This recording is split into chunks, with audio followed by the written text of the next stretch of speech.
Now, just so you know what's happening else, what else is happening this weekend? The Pro 14 is kicking off this weekend, bumped up from a 12-team Northern Hemisphere only tournament to being a 14-team competition. It also includes 2 South African teams in the Free State's Cheetahs and the Eastern Province's Southern Kings. It promises to change the face of international club rugby. The tournament follows in the cross-hemisphere footsteps of Super Rugby, which has a Japanese rugby team playing Southern Hemisphere teams, but that's really where the similarities end. With me to break it down more for us and preview this weekend's action is Jody Hendricks, sports analyst. Good morning and thanks very much for coming through. Morning, Kendall. Jody, it's a massive weekend by all accounts, and the Cheetahs and Kings have been given a lifeline, haven't they? A new chapter in South African rugby, and like you said, world rugby. I think to have 6 South African teams competing in 2 different top international tournaments, I think is really a step forward for South African rugby.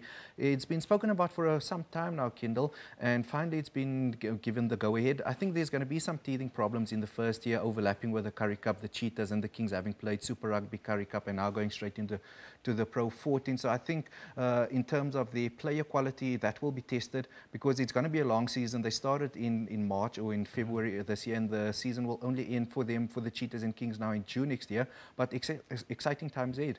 You actually mentioned some key points there. One of them would be like how South Africa has actually found itself now in this plum position of almost being kingmakers of franchise rugby, because there they are, 2 international competitions, 2 top international competitions, and we've got South African teams in there. And the other thing that you mentioned was the Currie Cup. Yeah, I think it's going to filter down to the South African. This could probably strengthen South African rugby, and when I talk about South African rugby, I'm talking about our local competition, the Currie Cup. An ideal structure that I would like to see, Kendall, is have 8 teams in the Currie Cup competing. The top 4, whoever they are, they go and play Super Rugby. Teams 5 and 6 go and play Pro 14 rugby, and have teams 7 and 8 supplement the other teams. I think that will strengthen our South African rugby. I think it's an ideal opportunity to do that, because if you look at the figures and numbers of people watching on TV and attending games, I mean 5,000 people last week when the Cheetahs played the Lions at home, you know, and this is supposed to be our top rugby competition. I think it's sad, and I think with our teams playing in Super Rugby and in Pro 14,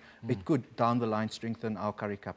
Very interesting that you put it that way. I don't know how happy Pro 14 would be to have the 2 bottom teams from the top 5 or 6 from South Africa playing in their competition. I'm sure they'd also want to have a bite at like the top South African team as well, because surely one would actually look at how the Lions have been performing, especially when they went down to New Zealand, and how good the rugby has become from the Northern Hemisphere, because they had a bit of a lull, didn't they? Yeah, I think also a lot of money in Northern Hemisphere rugby, but they were willing to accommodate the Kings and Cheetahs, who by any stroke of the imagination, Kendall, is not South Africa's best teams. They are not the Lions, they are not the Sharks or the Stormers, if you consider them as the best South African teams. So I think if we have teams 5 and 6 participating, and look, if the Cheetahs, for example, have a great Currie Cup like they did last year and win the tournament, they get to play Super Rugby. That means a team like the Bulls, for example, with their rich history in the Super Rugby, will then go play Pro 14, which could also benefit them, because in terms of logistics, flights are 10 hours away.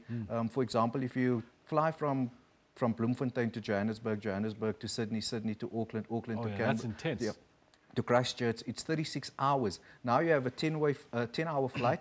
You get to spend 2 weeks in Europe, come back, the players are fresh, it's not as demanding as Super Rugby, and it could, and like I said, the bottom line is we want what's best for South African rugby, and I think having our teams participating in 2 top tournaments we are on the right track. But to filter that down and make sure that our local game benefits, that's where the challenge is going to come. Absolutely, and it's also the same time zone and all that. Yeah. Now, just talking about Northern and Southern Hemisphere, when they're in the winter, we're in our summer, how do you think that will affect the recovery of the players, considering their winter is intense and our summers are intense as well? And one of the challenges with this new tournament, and I hope it's only for the first year, is playing rugby in South Africa over December and January. Yeah, the hottest months. Yeah, in Bloemfontein and Port Elizabeth, which they're known for the heat in that period. And I think the Northern Hemisphere teams are going to have to adapt. That's a challenge.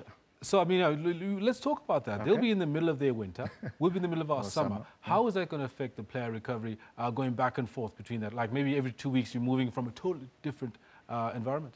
And that's my point I made in the beginning about the teething problems. These are all things. I don't think it's going to be easy for the Cheetahs, the Kings, or it won't be easy for the European sides as well. They are trying this out. They are going to see where it goes. A 3-year deal's been signed. I think the first year there's going to be a lot of lessons learned. in terms of structuring the tournament, in terms of player well-being. So I think there's going to be challenges. I think the Northern Hemisphere teams are going to have to adapt, just like South African players are going to have to adapt to those conditions when they go over there. Do you think this is the beginning of the end for SANZAR? Definitely. I think it's the beginning of the end. I don't think the end is in sight yet, but I think in a couple of years we might be looking at this completely in a different way if we see the emergence of what's happening, for example, in the USA and all that they have at their disposal. I think that might be another route South Africa is looking at. And depending on how well our teams do in the Pro 14, I think the South African teams in the future might be looking at that because pounds, you know, it will be financially more lucrative for them. I think if I chat to the guys in Port Elizabeth and in Bloemfontein, they're not complaining financially because they'll be coining it in pounds now for the next 3 years. I'd beg to actually put a little thing in there, a little theory about how the United States, New Zealand and Australia might actually split off and do their own thing because they're that much closer to each other in terms of travel time and so on and so forth, just the Pacific between them. And then, well, the Eastern Hemisphere, the Western Hemisphere, if I could put it, South Africa are doing things with the European teams. I don't think it's going to happen in the next 3 years. I think it might happen in the next 5 to 10 years. And also with that Australia, New Zealand, American conference, don't forget Japan. They're going to be a big player in the rugby circles in a couple of years. So they might be involved there. And, you know, we want South African rugby. I think we're a bit spoiled in South African rugby. I think we want our teams to do well. And it's clear for all to see that we're struggling against teams like New Zealand and not Australia at the moment, but you know, Australia also very unpredictable. But I think in future, depending on how well this first 3 years in the Pro 14 go for the Cheetahs and the Kings, that might be the step in the right direction, or in that direction of moving away from SANZAR. Jody, before I let you go, let's have a quick look at what we can expect over the weekend in terms of the fixtures.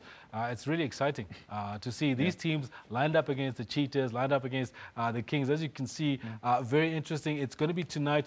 Those times are British Standard Times, which means it's going to be about an hour later here in South Africa that Ulster Rugby will be playing the Toyota Cheetahs at Kingspan. And then, of course, the next day, Scarlet Southern Kings at 6:30 p.m. on Saturday. What can we expect from these matches? Is it going to be slow, grinding affairs or fast-running rugby as the Kings and Cheetahs have shown? Yeah, the Cheetahs and both the Kings, they like to run the ball, but I think the fields in the Northern Hemisphere is a bit heavier, so they're going to have to adapt. I think Ulster, 6 South Africans in that Ulster starting 15, Kendall, so a couple of the guys might know each other. Surprisingly, the Cheetahs chose their strongest team for this game, and they put quite a weak team for this weekend's top-of-the-table clash in the Currie Cup, so I'm a bit surprised by that. And then, obviously, the Southern Kings, a baptism of fire for them against the defending champions away from home for them, so I think that's also going to be a tough game for them. But, you know, we've seen what Deon Davids managed to do in the Super Rugby. A lot of new players joined the Kings. A lot of the old players left for other unions and to go overseas. So I think it's going to be a tough game for them. I think the Cheetahs,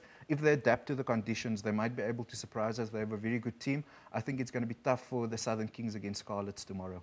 Jody, you said something really key, and I think we should chat about it. I do believe that this might actually mark the end of Currie Cup rugby. Like you said, the Cheetahs themselves have chosen a top team to go play in Pro 14 and a slightly weaker team to play in the Currie Cup. But I know it's a debate to be had, and I'd love to have that with you sometime. Yeah, just lastly, Kendall, I think if it's managed correctly, it could be a benefit to our South African rugby, and by that I mean the Currie Cup, if the structure is done correctly. Isn't that the perennial thing, managing it correctly? You're right, Jody. I really appreciate your time, really appreciate your incredibly valuable input. Thank you very much. Jody Hendricks, one of the top all-time Newsroom sports analysts, talking to us about what we can expect in the Pro 14 of the weekend. We'll take a short break. We'll be back shortly.